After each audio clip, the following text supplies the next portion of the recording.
Welcome to today's webinar on supporting students' mental health concerns with Dr. Bill Burns. Today, we're going to learn about the most common mental health concerns facing today's college students, such as anxiety, depression, suicidal ideation, substance use concerns, how to recognize those concerns, how to talk to a student, and how to refer a student for appropriate help. Dr. Burns is a licensed psychologist in the state of North Dakota, and he's currently in his 17th year as the director of the NDSU Counseling Center. Prior to coming to NDSU, he was the director of counseling services at St. Lawrence University in upstate New York. He holds a bachelor's degree in sociology from the University of Minnesota Morris, a master's degree in community counseling from Truman State University, and a PhD in counseling psychology from Iowa State University. Dr. Burns will take questions throughout the presentation, so you can go ahead and put them either into the chat or the Q&A, and when he pauses for questions, I'll help with giving him those questions so he can respond. And with that, we'll turn it over to Dr. Burns and we'll get started. All right. Well, thank you, Stacy, and good afternoon, everybody. So we're going to start off. I'm going to tell you a little bit about the Counseling Center and some of the services on campus, and then we'll get into the actual mental health concerns. Most likely with the time we have today, we won't get to the substance use concerns area because that's the last part, but it'll be in the presentation, which I know Stacy's going to make available to folks along the way. So let me tell you a little bit about our services in the Counseling Center. And the first thing I always like to share right now is that we're in a brand new Counseling Center. We're still at 212 Series Hall, but we were gone for a year. We were out at the Stop and Go Center by the Fargo Dome for a year. And they came in and they gutted our footprint and a little extra room that we got. And they built a brand new Counseling Center. So we have a state-of-the-art Counseling Center. If you haven't been over to see it, I encourage you to do so along the way. But some things for you to know and be aware of is that our services are free to students. We have no charges along the way. And the good thing I like to say is right now we have no session limits, which is only true at about 50% of the schools around the country. At the other 50% of schools, after a certain number of sessions each semester, they're either going to start charging their students or they'll send them off campus. And we don't have that. The only thing we do charge for is we do ADHD assessment as a benefit as a service to the community, to the university community. Because if you were going to have to get an ADHD assessment in Fargo-Moorhead right now, probably be a 6-month wait and it would be $1,500. We do it for just the cost of our assessment, which is about $75 is what we charge. So you might wonder how to get a student in to see somebody at the Counseling Center. We have a very simple initial assessment process. All a student has to do is call a center, say they want to be seen by a counselor. The front desk person does a short little 3 or 4 question triage, and then we schedule them for an initial assessment. They come in, they see a counselor, they tell their story, what they want to work on, and then we get them assigned to work with either one of the full-time professional staff or one of our graduate student trainees. We focus mostly on those personal emotional concerns, the things we're going to talk about today, anxiety, depression, that type of stuff, and academic concerns. So we're not career counselors, but if they want to figure out where they want to go with their life, or if they want to figure out academic skills, study skills, that type of thing, we do work on those things. We focus on individual counseling. We have groups, various groups you can see on our website. And we do couples counseling, and only one member of the couple has to be an NDSU student to come in. We have a counselor on call 24 hours a day, 7 days a week, every day of the year. And then we do the face-to-face therapy with students. Student health on campus does the medication management, and we work very closely back and forth with them, referring back and forth with them. Right now, we have 8 full-time professional staff at the Counseling Center. That's the most that we've ever had, and we have the best counselor to student ratio ever. We had 8 5 or 6 years ago, but there were more students on campus. So right now we have the best ratio of staff to students that we've ever had in my 17 years. Plus we train graduate students who come in the fall. They do a year's worth of, or an academic year's worth of work with us, and they help us see students as befitting their level of experience. So I always encourage people when I go out and make presentations, if you ever have questions, how to deal with a student, don't hesitate to call and consult. Call and consult with me, one of my 2 assistant directors, or any of the professional staff. And then there's a couple of things on our website which I'd like to share. One is there's a decision tree about working with distressed students that can walk you through how to work with distressed students if you have questions. And the other one is, it's called the Interactive Screening Program. If you go to our website, there'll be a button on there that says Stress and Depression Inventory. It's a 100% anonymous screening that students can take. Then they dialogue back and forth with one of the counselors who runs that program anonymously, but we can tell them, here's what your assessment results say. You're doing great, keep doing what you're doing, or you're struggling, you might want to come in. It's a great program, it's anonymous. If you ever have a student who says that you know is struggling, but they're not ready to come in yet, they're scared to come in, that type of thing, send them to do that assessment. Then they can do that anonymously, find out what's really going on, and they're much more likely to come in and do that assessment that way without having to worry about that first time appointment. Okay? Some of the other area agencies that we work very closely with that I think is important for you to know, especially the top three there. One is the NDSU care team that run out of the Dean of Students office, and Angie Ranke, who's the case manager. Angie's in her second year. It's been a great thing for all the university to have. She helps case manage a lot of the cases that we work with at the Counseling Center, that Student Health works with, and that Cater, or the Center for Accessibility and Disability Resources, work with. And those are the top three people that offices on campus that we interact with, and we interact back and forth to help our students on campus. Some of the other ones listed there are the ones that are out in Fargo, Moorhead, so Prairie St. John, Sanford, First Step, the Village, and a variety of private practices would be places that we might refer students if we had to refer. We try to keep everything in-house if we can because we're free for students. Those are going to be costing students money along the way. So if there's any questions about the Counseling Center and how we work, please put them in the chat and Stacy can catch me when we meet a stopping point. So what are some of the reasons that we want to talk about mental health concerns? And one thing before we go on, I want to say is this is from a variety of information that I pulled from lots of different sources. One of the sources that this information has come from is mental health first aid training. If you have not been through mental health first aid training, I really encourage you to do that. There's a session coming up on April 2nd. And when I looked earlier today, I think there's 4 or 5 spots left in the session. We have to cap it at 30 based on their rules. So there's 4 or 5 spots left. We are able to do it for free from a few grants. So if you're interested after you see this and you want to take part, please go ahead and register. If not this time, we'll have it in the summer and in the fall and the spring again. So what are some of the reasons that we're concerned about mental health? We know that mental health problems are very common across the country and on college campuses. And we know that we've seen the number of mental health problems and the seriousness of the mental health problems on college campuses rise a lot over the last 10 or 15 years.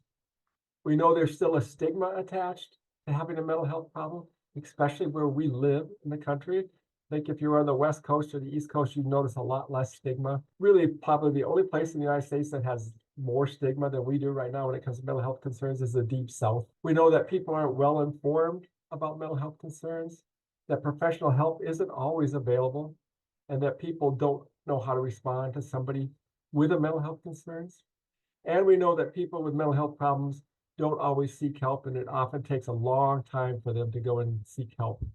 So that's why we want to share this information with you to eliminate some of that stigma and that uncomfortableness. Today, we're just going to use a very general definition of what a mental health disorder is. A mental disorder or mental illness is a diagnosable illness that affects somebody's thinking, their emotional state, and their behavior, and it disrupts their ability to work, carry out their daily activities, engage in satisfied relationships, or in our case, when we think about our students, to be successful in school. So you can see the question there. What are the 3 most common mental health disorders in the United States? I'll give you just a second to think about it before I go to the next slide.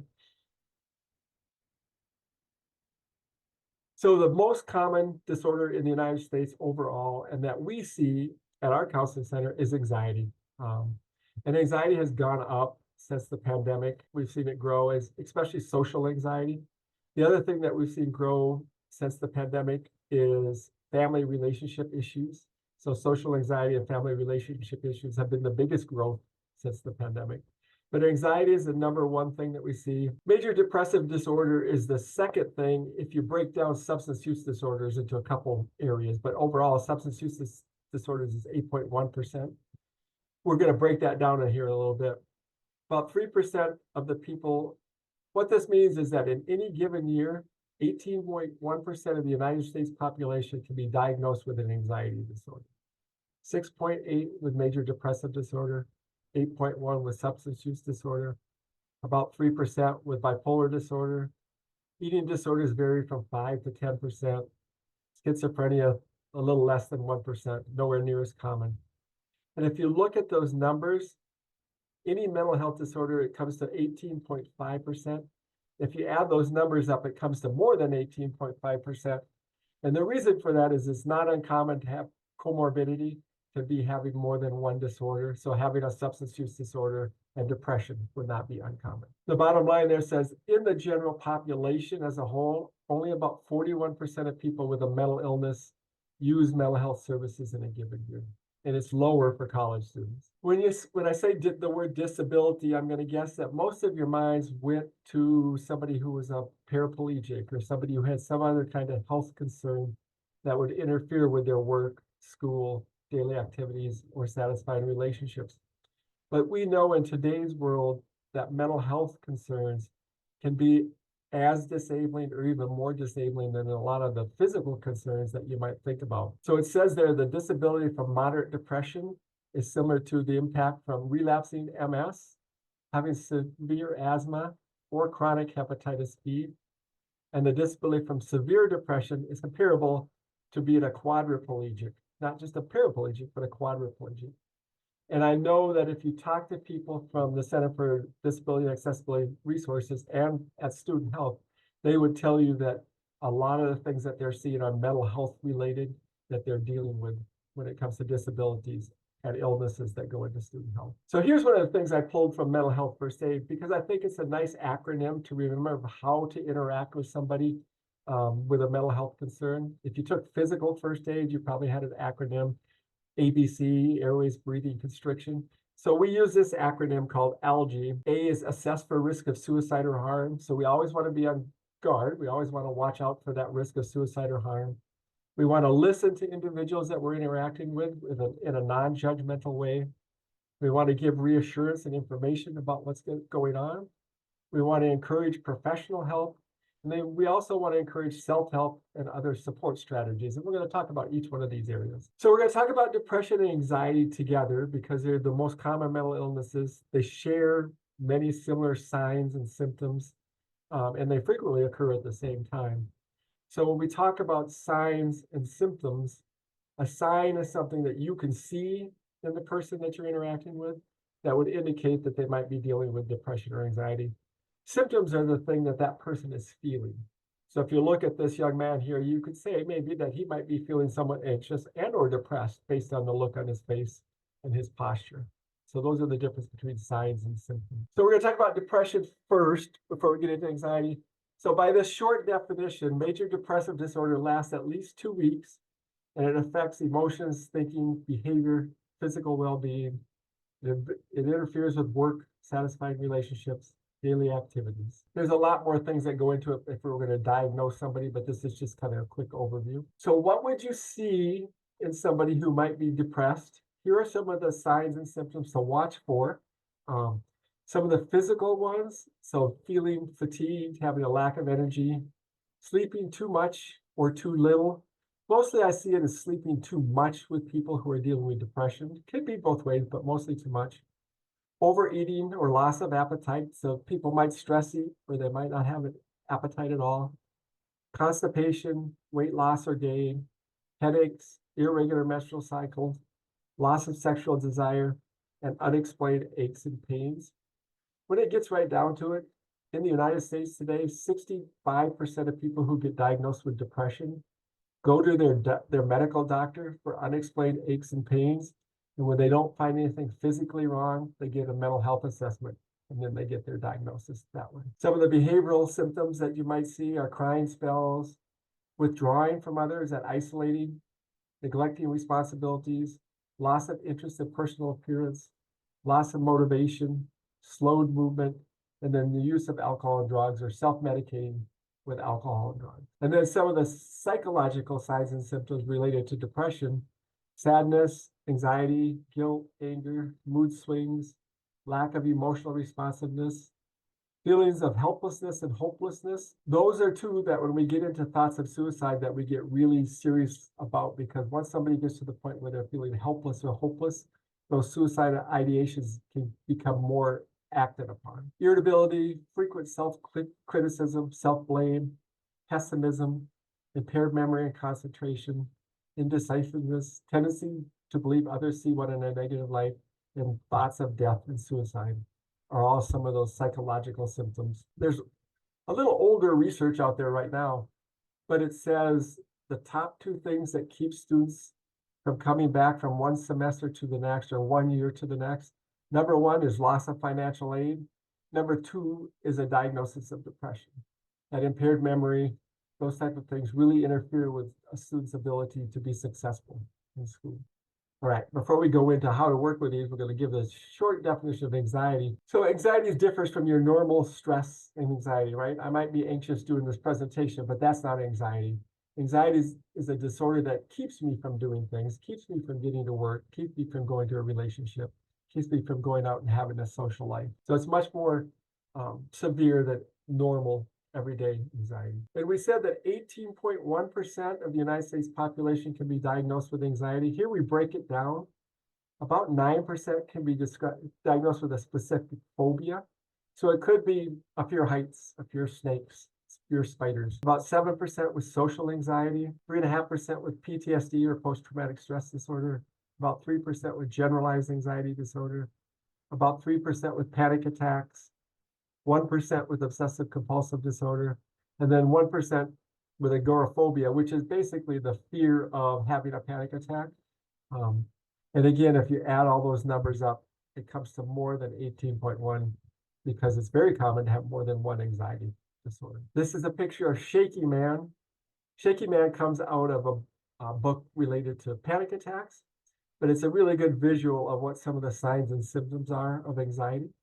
We're going to go into those in a little more detail here. So physically, if you think about anxiety, you have cardiovascular symptoms, so that pounding heart, rapid heartbeat, blushing, respiratory symptoms, that fast breathing, shortness of breath, neurological symptoms, dizziness, headache, tingling, numbness, gastrointestinal, choking, dry mouth, stomach pains, nausea, diarrhea, and then musculoskeletal, muscle aches and pains, especially in the neck and back, restlessness, tremors, and shaking, the inability to relax. I always say that the first time I can tell when somebody's first coming into the counseling center and they're sitting in the waiting room when they're anxious, because you can see their feet bouncing and their hands bouncing. After they come in a time or two, it's not as apparent. Some of the behavioral signs or symptoms, so avoiding situations that might cause anxiety, obsessive compulsive behavior, so that checking that I have to check the lock of my door 14 times before I leave the house. That's an anxiety disorder. Distress in social situations or phobic behaviors. If you've ever watched the television shows about hoarding, hoarding is an anxiety-related disorder. I can't throw that front page of the newspaper from 14 years ago away because I might need it sometime. That's the anxiety coming through in that person's life. And then psychological signs or symptoms, unrealistic or excessive fear and worry, mind racing or going blank, decreased concentration and memory, indecisiveness, irritability, anger, confusion, restlessness or feeling on edge, sleep disturbance, and then vivid dreams are all psychological ones. There's a nice dichotomy to think about for depression and anxiety I like to leave with people. If you think about depression, people who deal with depression tend to be stuck worrying about things that have happened in the past and they're not able to let go. People who deal with anxiety tend to be stuck worrying about what's going to happen in the future. And the future could be 5 minutes or 50 years from now, that whole range, that whole continuum. So it's not a perfect dichotomy, but it's a really good one to think about when you think about anxiety and depression. So any questions about depression and anxiety, Stacy, before we go on? No questions in the Q&A or the chat right now, Bill. Okay, great. Well, one of the things that's a part of anxiety is having a panic attack. And so you may run into students who are having a panic attack, especially if you do something where they have to do presentations in front of your class. So some of the symptoms of having a panic attack we saw in the shaky man photo there.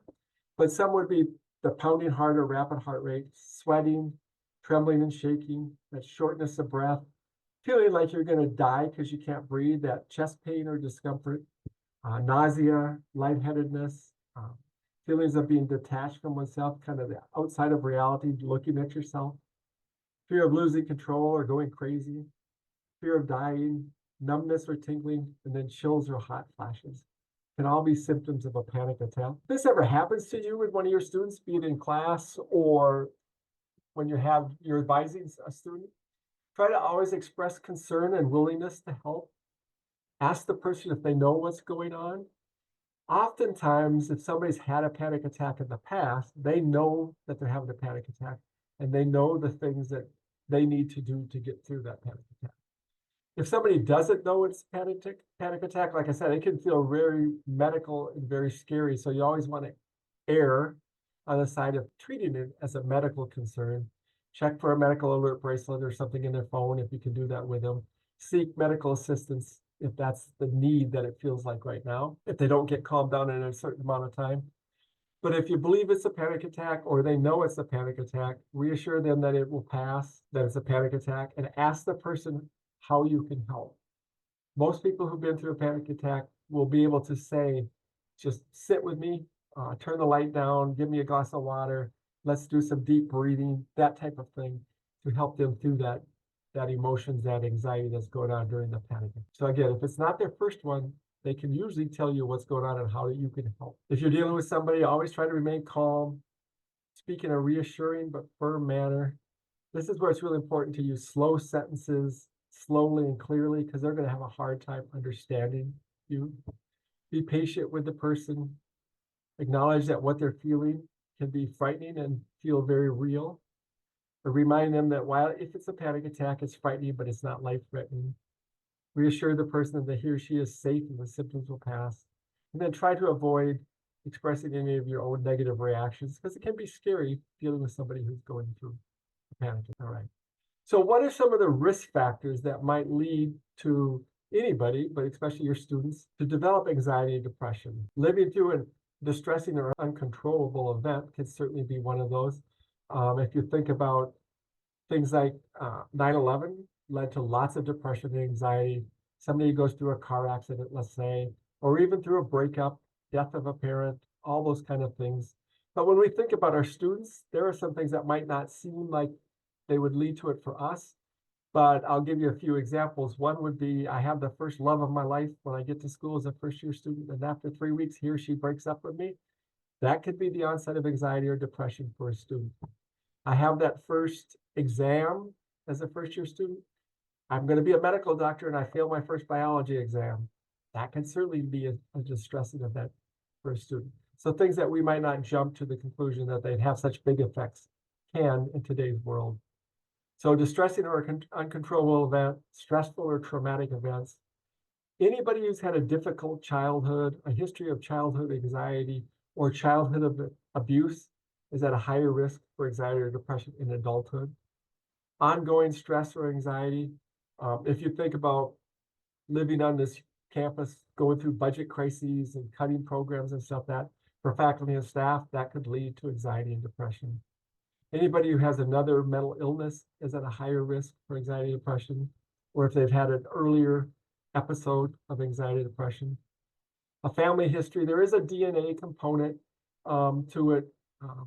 There's a theory called the diathesis stress model that says we're all on this continuum for whatever it be, anxiety, depression, or a physical illness. We're all on this continuum. Most of us are in the normal curve right in the middle, but it's the stress of life that can move us over here to where we can get diagnosed with anxiety or depression. Some of us are going to get moved over by that stress or anxiety. Some of us are not, but it's called a diathesis stress model. And then the last one there is what the research says is people with a more sensitive emotional nature are more likely to get diagnosed. And what we find is women are diagnosed at a higher rate for both depression and anxiety, but especially anxiety than men. So that's why that is listed as one of the reasons. And some of the risk factors, some of the other risk factors, anybody who's dealing with chronic pain, life-threatening illness, or chronic pain puts people at a higher risk. Certain medical conditions, cancer, thyroid problems, put people at a higher risk. Side effects of medications, certain medications can put people at a higher risk. Postpartum depression is a risk, so that recent childbirth. Premenstrual changes and hormone levels can put people at a higher risk. We certainly live in a part of the country that puts people at a higher risk in winter when we have days that are dark until 7 or 8 in the morning and dark at 5 o'clock at night. One of the theories about depression and anxiety is that there's a chemical neurotransmitter imbalance, is that dopamine, serotonin, whatever the neurotransmitter we're talking about, we're out of balance. And if we take a medication, it brings that balance back up and we feel better. That's argumented by lots of people around the world, but that's one of the theories. That's why we have antidepressant and anti-anxiety medications. And then misusing, abusing substances, and having intoxication or withdrawal can also be a risk factor for anxiety and depression. So we're going to use our little acronym here, ALGE, and we're going to talk about how to walk through dealing with anxiety and depression with each of these steps. It gives you a feel of how you might interact with a student or family member or friend if they're dealing with one of these things. So the first thing we want to do is make sure that we assess for risk of suicide or harm. And if you think about the risk for suicide, well, here's the scary part. If you ask your college students, and if you went around your class and ask how many of them have thought of suicide, I'm going to guess in your class that 50% of the students would say they have had some suicide ideation. Of the students we see in the counseling center, it's more like 75 or 80 will say they've had some suicide ideation. But then if you ask the next question, have you ever had a plan to follow through or the intent to follow through on that ideation? It goes way down. Now, the attempts have gone up over the last 5 or 10 years, and the completed suicides have gone up, but nowhere near like the ideation has gone up. It's become somewhat of a weird coping mechanism. So if he or she breaks up with me, I can just kill myself and I don't have to worry about it. If I don't get into the pharmacy program when I apply, I can just kill myself and don't have to worry about it. But thankfully, the other numbers haven't gone up as high. But if you get right down to it, what the numbers say is that women attempt suicide in the United States 3 to 5 times more often than men do, depending on the year that we're looking at. But men complete suicide 3 to 5 times more often than women do. The difference being the mode, the method that is used. Men more often use handguns. There's not much chance of being saved from shooting yourself. Whereas women will try to overdose or cut their wrists or even hanging. There's much greater chance of changing your mind and being saved along the line. Right now in today's world, the last time I checked on this, the most at-risk people for suicide are white males living alone between the ages of 45 and 65. But our college students are way up the list as far as risk factor because of the impulsiveness that comes with the age that we're talking about. If you think of 18 to 25-year-olds, there's an impulsiveness built in there that doesn't really go away until about 25 when the brain develops fully, where they think about what their actions will bring about in their life. So our college students are at high risk. 50% of all college student suicides are related to relationship issues that break up, that type of thing. And they happen very fast. They happen within 1 or 2 days of that relationship issue, the bulk of those suicides. So if you're dealing with a college student who's depressed and they have some type of relationship issue happen, be really on guard. Make sure that you get that student to help because there's a real risk factor there. For suicide, anybody with a chronic physical illness, that chronic pain is at risk. Mental illnesses that put people at risk are that really serious depression, bipolar disorder can put people at a higher risk. Schizophrenia can put people at a higher risk. Abusing alcohol or other drugs can put people at a higher risk. People with less social support who don't have other people to go talk to. Anybody who's made a previous attempt. And then anybody who has that organized plan. So if I were to ask, have you thought about suicide? And they say yes. And I say, do you have a plan or the intent? And they say yes. Then we get serious because there's a higher risk. So what are some of the warning signs that you might see when you look at your students or anybody else? Anybody who threatens to hurt or kill themselves is a warning sign. Take it seriously. When I talk to RAs, I say, I don't care if it's 3 o'clock in the morning on a Saturday morning and your resident is drunk. if they say they're going to kill themselves, you got to take it seriously and call for help. Anybody who's seeking access to means to kill themselves. So that could be, I'm going to go home this weekend and get my gun, so I have my gun to do it. Or it could mean I'm going to stockpile my medication, not take my medication for a couple of weeks, and then with a bottle of whiskey, taking it, I can kill myself. Talking, writing, or posting on social media about death, dying, or suicide might be a warning sign. I talk to faculty members on a fairly regular basis during the year where they've gotten written assignments that worry them. Most of the time, there's not really anything there, but once in a while, we have to step in. Feeling hopeless. That's the other one I mentioned earlier, that is what I really pay attention to. And then from the here on down, it's more of, you need a number of these in conjunction with the first four to really worry about, but some of these things are going to be there. Someone who feels worthless or has a lack of purpose. They're engaging in risky activities. If that's not their norm, you want to be worried about it. If they're feeling trapped, they're increasing their medication with alcohol or drugs. If they're self-isolating or withdrawing. If they're demonstrating rage or anger or seeking revenge. If they're agitated or they're having a dramatic mood change. Those can all be slight indicators along the way. So hopefully you never have to interact with somebody who is thinking about killing themselves. But if you do, we want you to ask one of those top two questions, and we want you to ask it as directly as you can. Are you having thoughts of suicide? Are you thinking about killing yourself? Don't say, you're not thinking about killing yourself, are you? Because it's much easier to say no to the second way I said it than the first two. And usually when I do this presentation, people ask me, do you get an honest answer? And what I say is, unless somebody just got out of the hospital in the last month or two for mental health concerns, and they know that if they say yes, they'll end up back in the hospital, yes, you get an honest answer. If they're afraid to go back in the hospital, if they had a bad experience, they might lie to you at that point. If you got a yes to one of those, you could ask the second question, do you have plan or intent? If you got a yes to the plan or intent, what I would encourage you as faculty members, with anybody that you're dealing with, if it's a student, get them to us. If it's during business hours, get them to us, call, consult, bring them over to us, walk them over to us, and we can take it from there. If it's after hours, you can call our number and our counselor on call can deal with it. First Link, the 24-hour suicide prevention hotline for Fargo-Moorhead, screens our calls, and then they'll connect with the counselor on call as needed. So they're very good at this concern. But call First Link, consult with us, or get them to the hospital, either Prairie St. John's or Sanford, if they're actively suicidal.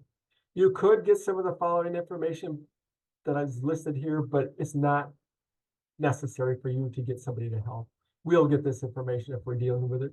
Information like, have you decided how you're going to kill yourself? Have you decided when you would do it? Have you collected the things you need to carry out your plan? And then other things to keep in mind. So say the student said, yeah, I've thought about it, but I would never do it. Help the person remember a safety contact number. So that could be their hall director if they're living in the residence hall. It could be our number at the counseling center if they live off campus or in the residence hall and they want to talk to somebody after hours. Help them identify people in their life who have been supportive in the past that they feel comfortable talking to. Involve them in any decision making. If they come to our office and we know that they're actively suicidal, we know that they're going to end up going someplace to get help, but we let them make those decisions. Would you like to go to Sanford? Would you like to go to Prairie St. John's? How would you like to get there? Do we need to call your parents, your roommate, whatever it is? The more they make those decisions, the more they're involved in the process, and the more they're going to stick to getting the help that they need. And then if somebody's acting aggressively or they have a weapon, call law enforcement, call university police right away. Never leave an actively suicidal person alone. Please never use guilt or threats to prevent suicide. Don't say you'll go to hell, you'll ruin other people's lives, because they will never want to talk to you again. And then you can't agree to keep a plan a secret. I don't usually have to worry about that with adults, but sometimes when we talk about students, it feels good to be consulted, to be talked to about things.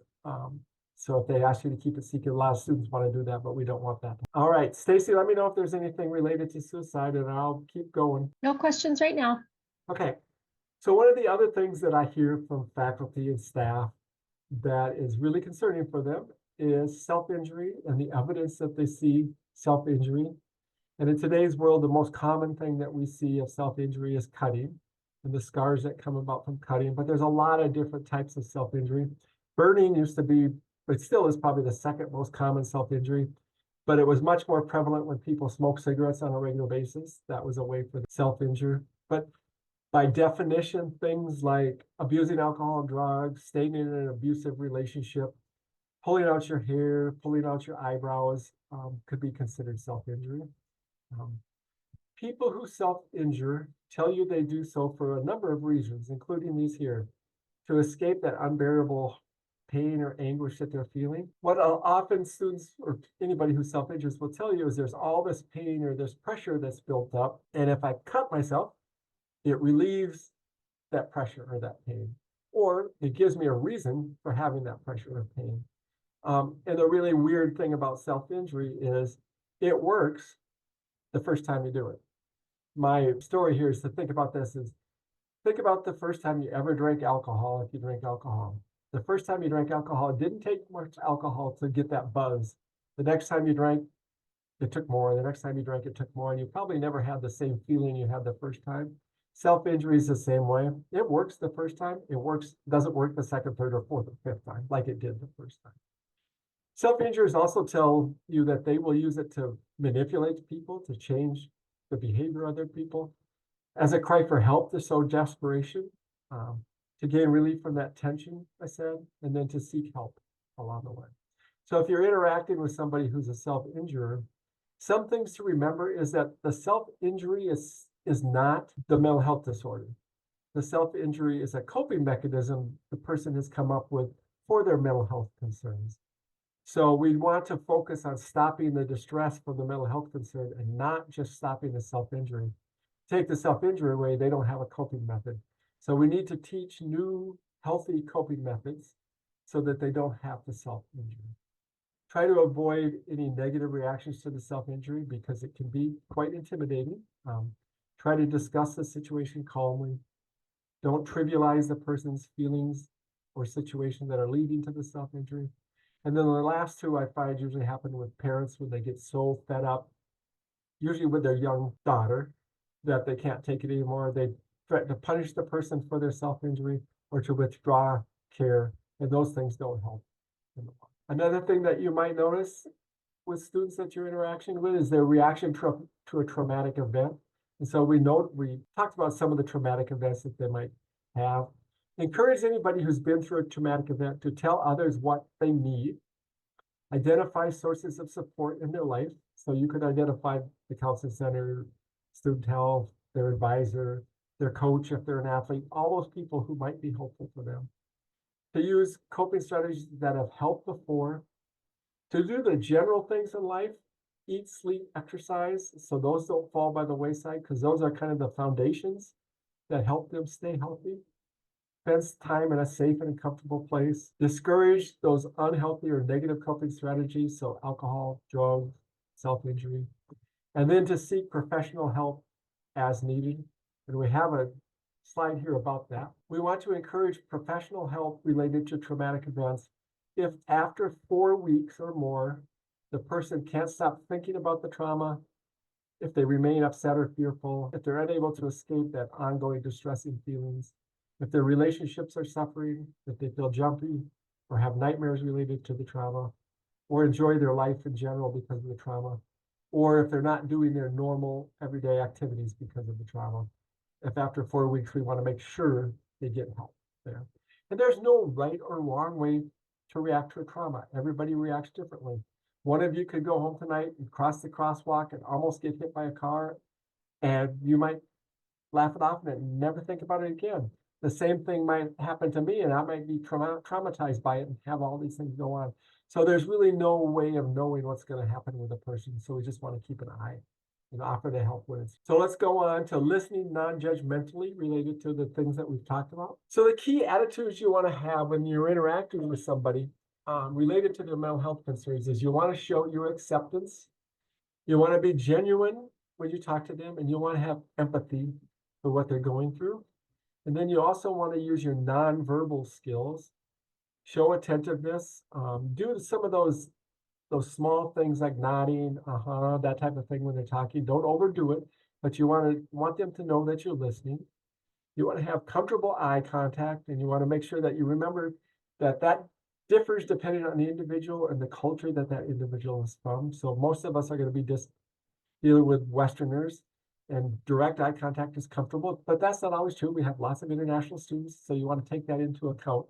Have an open body posture. You don't want to close your arms over your chest. You don't want to turn away. And then try to be seated when you're talking to somebody, because if you're taller than that person, it can be intimidating. I always use Mitch. We had an intern at the counseling center a number of years back who was 6'11".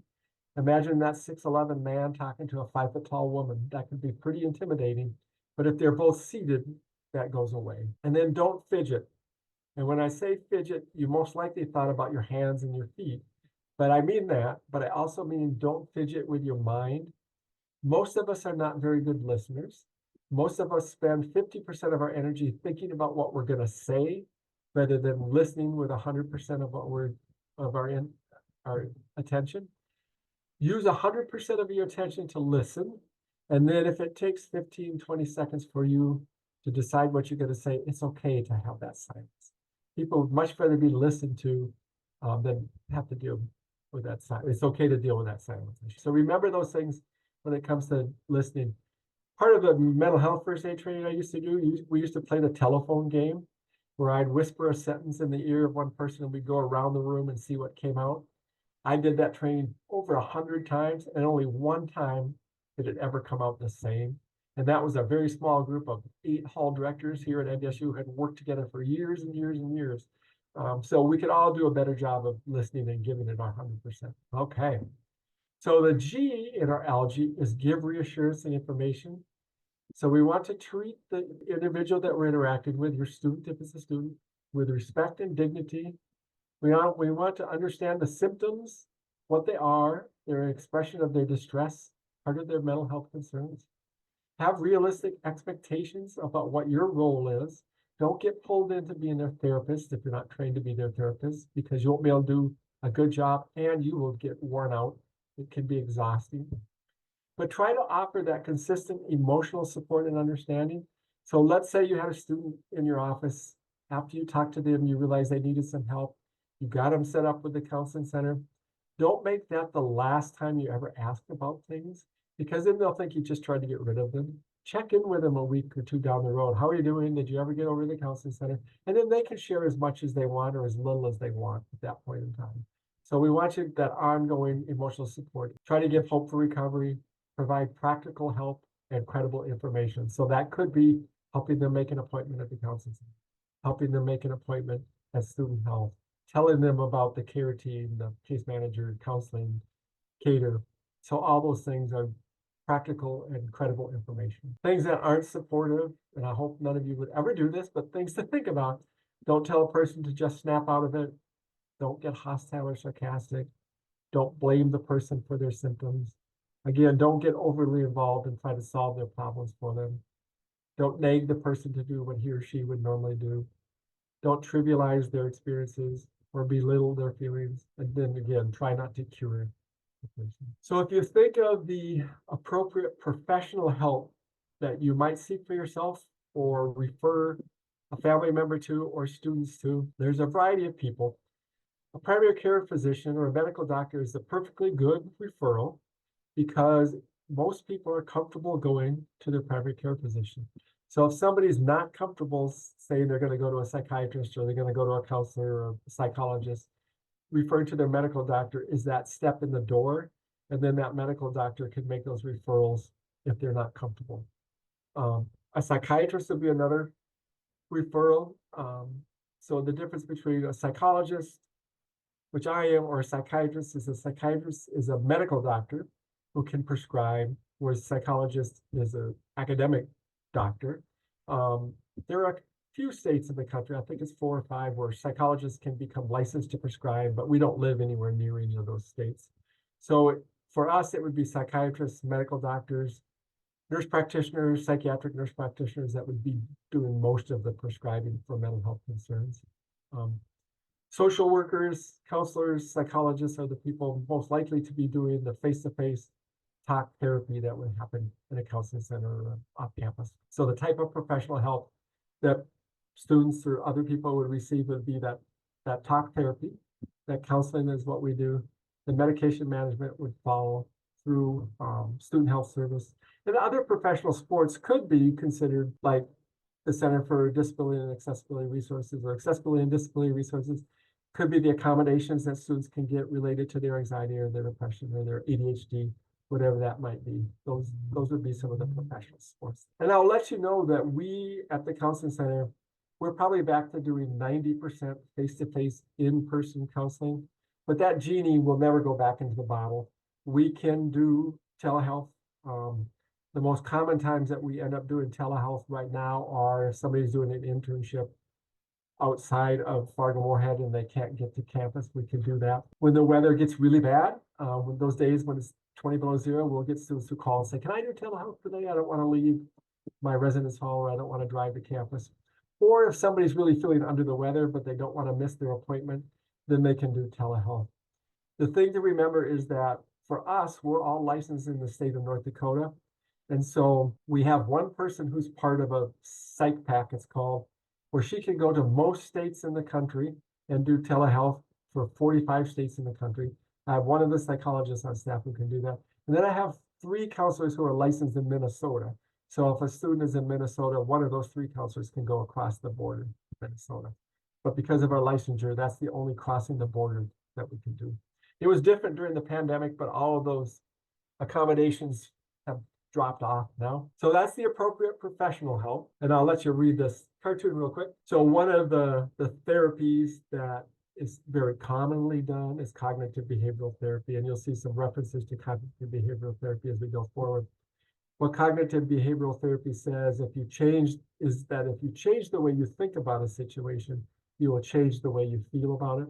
So this cartoon gives us an example. The little boy is going to have a much better day than the other 3, just because of the way he's thinking about the situation. And then the second E in our acronym is encourage self-help and other support strategies. So while I can't prescribe, I prescribe exercise sooner or later for just about everybody that I meet with. And there's some really, really good research, some evidence that says how exercise is good. So put it this way, all exercise is good, but they're good for different things. Think about if you went out today and you went for a long walk, that's good for things like creativity, because your brain is functioning at a pace where you can be creative and you can process what's going on. So long walks are great for something like creativity. Strength training, weightlifting has been shown to be really good to help build confidence, especially in women. So that's another way of thinking about the help for exercise when it comes to mental health concerns. And then aerobic exercise has been shown to be the one that's most focused on things like depression, anxiety, bipolar disorder, that type of thing. The actual science says that every day you do aerobic exercise at 75% of your maximum heart rate for 45 minutes or longer. It's just like taking an antidepressant medication, ADHD medication, anti-anxiety medication. There seems to be a tipping point in the brain after about 45 minutes where your brain starts to release the same neurotransmitters that are found in those medications. So you get the physical benefit of the exercise, but you also get the mental health benefit of feeling better related to anxiety and depression and focusing and concentrating better. So the easiest exercises to do that would be running, swimming, elliptical machine, stair stepper machine, rowing machine, anything that you can do for a constant 45, 50, 55 minutes. I always tell students that I don't guarantee anything in life, but I almost come close to guaranteeing that if you do that exercise for 45 minutes or longer, 4 or 5 days a week, you will feel better, you will do better in school because you will have a better memory, your focus and concentration will be better. That 70 to 75% of a maximum heart rate is, let's say, as an example, if you went for a run with somebody else, you could run forever, but if you tried to talk, you'd huff and puff a little bit while you talk. That's kind of a good example. Other self-help and support strategies, relaxation techniques. So deep breathing, progressive muscle relaxation are good examples of that. I like 4x4 breathing. So you breathe in for 4 counts, hold for 4 counts, breathe out for 4 counts, hold for 4 counts. You go through that series 3 or 4 times, you'll feel a calmness that wasn't there before. If you ever come across somebody who's dealing with panic attack feelings, that's a really good one to do with them. And then meditation has been shown to be overall good for health in general and mental health specifically, especially for people dealing with anxiety. So if you can create a mental or a meditation practice, get up to 15 to 20 minutes a day, it's been shown to help lower anxiety, because if you're, and to improve focus and concentration, because if you're meditating, you're focusing on, let's say, your breath. You can't be worried about what's going to be happening in the future if you're focusing on your breath. So it's one of the really good things about meditation. And then peer support groups. So one of the most popular groups that we've ever had at the Counseling Center is a graduate student support group. The last year or so, it's been kind of dwindling, but over the years, that's been our most popular group. We have a new to NDSU support group for students that's been more popular right now. So that was an example of support groups, but AA would be probably the biggest support group out there that you can think of if you were going to look at examples of support groups along the way. And then self-help books based on cognitive behavioral therapy or other therapies.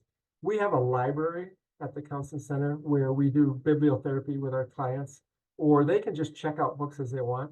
So there's a wide range of books that we have here at the Counseling Center that students can check out along the way. And then the other thing, family, friends, faith, and other social networks are all good self-help and other support strategies. I think we found during the pandemic what it's like to be isolated and how much we need those other networks along the way.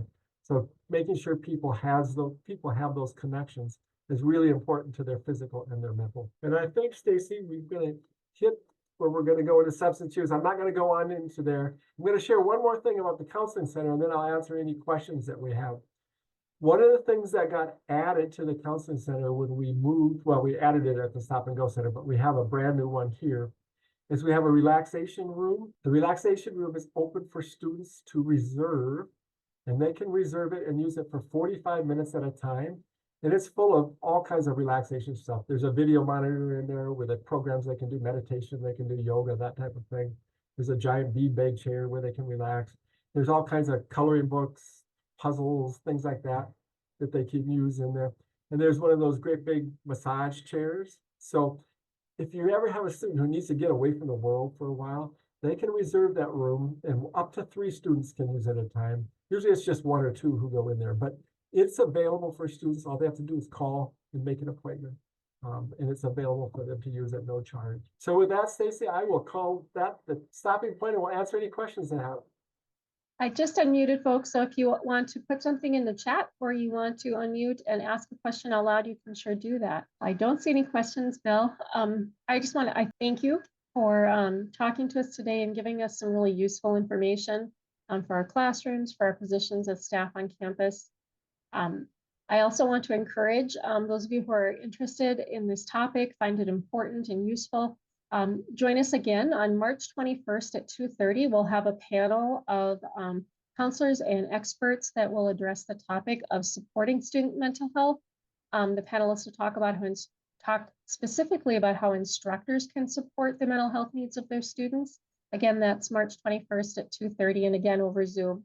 And we will record that as well if that time doesn't work for you, so you can catch it later. Thank you everyone for joining us today. We are recording this and it will go up in our YouTube channel here when we get a chance to edit and put it up there. Thank you, Bill. I would say don't hesitate to call or consult as needed. And if you look at this once it's up and you have questions, don't hesitate to call. Look at the substance use stuff, because given where we live in the country, there's some really good information there.